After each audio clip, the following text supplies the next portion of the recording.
Welcome back to She Got the Code channel. So today we'll explore the PyCharm IDE. So let's get started. Step 1, we will look how to create a project folder. So we have to open this file and this new project. You can change the name of the project to anything, like I type it Python project 2. Then press the create button and select this window.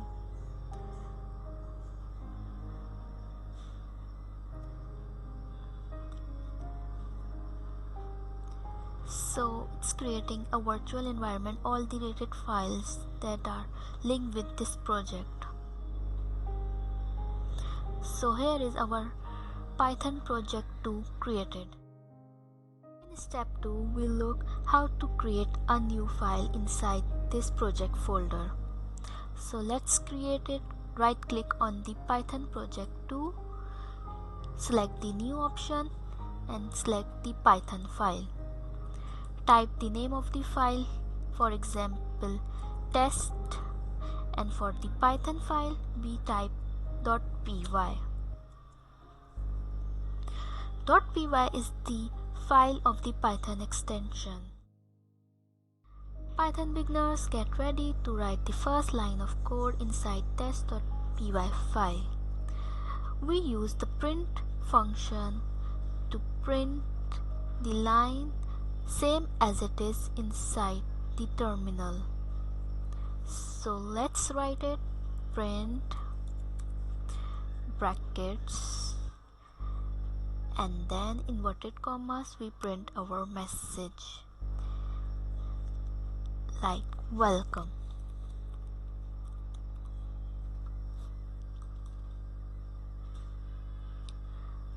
So I have made the string more long. Welcome to She Got the Code channel. So let's run our first test.py file. Right click on it and click on the run test, or you can press Ctrl plus Shift plus F10. So press on it.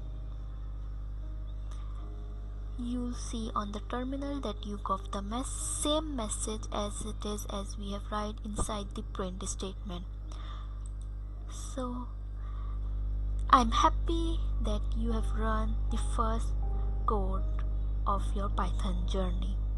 Congratulations! Inside print statement, we can also perform different arithmetic operations between numbers. So let's test it. Print. You can select it, then type number 3 plus 2 plus 9, and then run the script. So to run the script, we can use this run icon on the top of the menu bar. We have got the result, that is 12, or you can perform different operations between the numbers inside the print statement. Let's subtract it and then again run it to get the result, that is 10.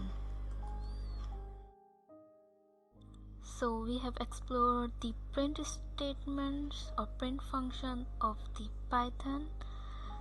Now move to the next, that are variables. How we can store data in variables. Simply we have just write a variable name like age and then pass its value, for example 18. So this is the variable name and this is its value 18.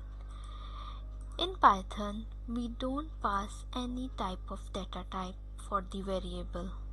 Like in other languages we have to pass integer for defining that its value is in the form of numbers or integers, but with the help of Python we don't have to worry about the data types. Python automatically assign the data types based on passing the values to the variables.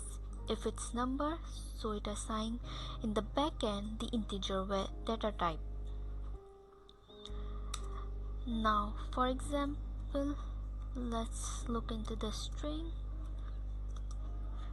type some statements, hello.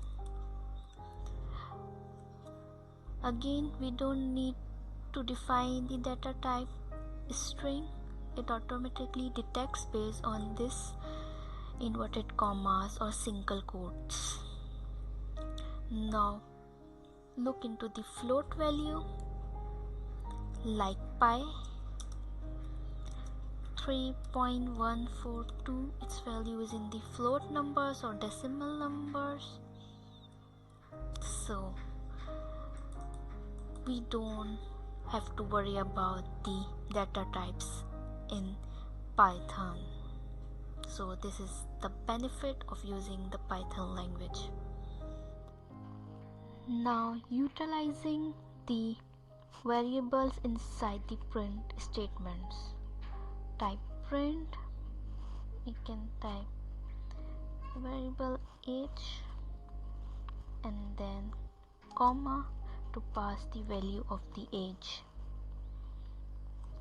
Then press the run icon, and here we can see on the terminal that the age coming from this variable is 18. We can see it here inside the print statement.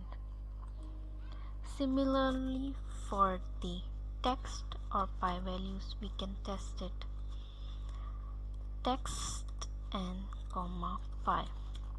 You can view these values inside the terminals. Print statement helps to show any values inside this terminal. This is the terminal screen, the black one. So let's run on it, and you can see the values of these variables. Text contain the value hello and the pi contain the value 3.142.